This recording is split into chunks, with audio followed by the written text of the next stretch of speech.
전현희 국민권익위원장에게 질의를 하겠습니다. 지난주에 종합정책 질의 때 무료 변론의 청탁금지법 위반 여부라든가 공익신고자 신변 위협에 대한 문제라든가 여러 가지를 질의했습니다만 사실상 충실한 답변이 없었습니다. 그래서 추가 질의를 드리겠습니다.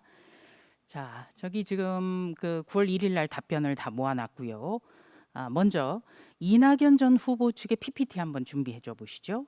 이재명 의원의 과거 공직선거법 관련 1, 2, 3심 재판, 헌법재판소의 헌법 소원까지 내는 과정에서 쓰인 변호사 비용이 얼마인지 알고 계십니까? 모릅니다. 네, 2억 5천만 원입니다. 전현희 위원장도 법조인이기 때문에 전관 출신 변호사들이 줄지어 포진한 호화 변호인단의 3번의 재판과 헌법소원에 저 비용이 대단히 상식적이지 않을 것이라는 것은 누구보다 잘 이해할 겁니다. 자, 지금 보고 계세요. 다른 게 아니라 이낙연 전 후보 측에서 제기가 돼서 이게 쟁점화가 됐지요. 공직자에 대한 청탁은 대개 혈연, 지연, 학연을 매개로 하는 것입니다. 권익위에서 공직자에 대한 무료 변론이 이른바 김영란법 위반이 아니라고 한다면 이것은 공직자에 대한 청탁 뇌물을 정당화하는 것이다. 동의하시죠? 제가 그렇게 답변 드리지 않았다고 지난번에 분명히 말씀드렸습니다. 그러니까 지금 다시 보여드리는 거죠. 자, 이재명 전 대선 후보 무료 변론 지난주 목요일 날도 쟁점화가 됐다면 찾아봐야 되는 게 당연한 것입니다. 근데 계속 내용을 모른다고 하면 안 되는 거예요. 이거 김영란법 위반입니까 아닙니까?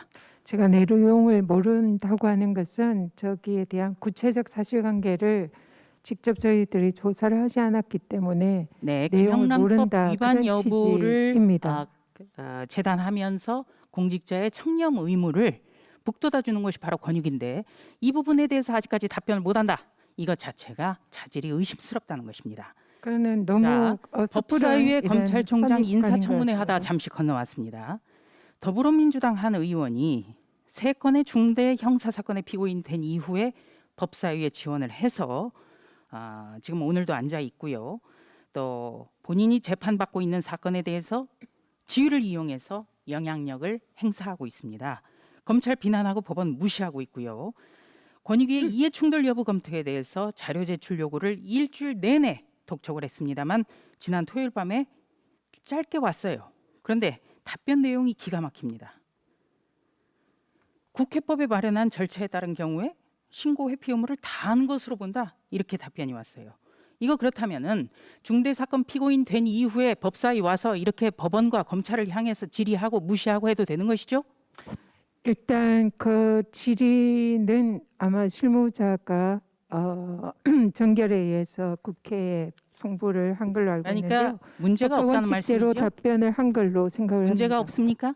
문제 없습니까? 법과 원칙대로 답변을 한 걸로 문제가 생각이 없습니까? 됩니다. 문제 없다고 제가 봅니까? 구체적인 내용은 알지 못하기 때문에 제가 답변 드릴 수 구체적인 없습니다. 내용을 모르면 안 되죠.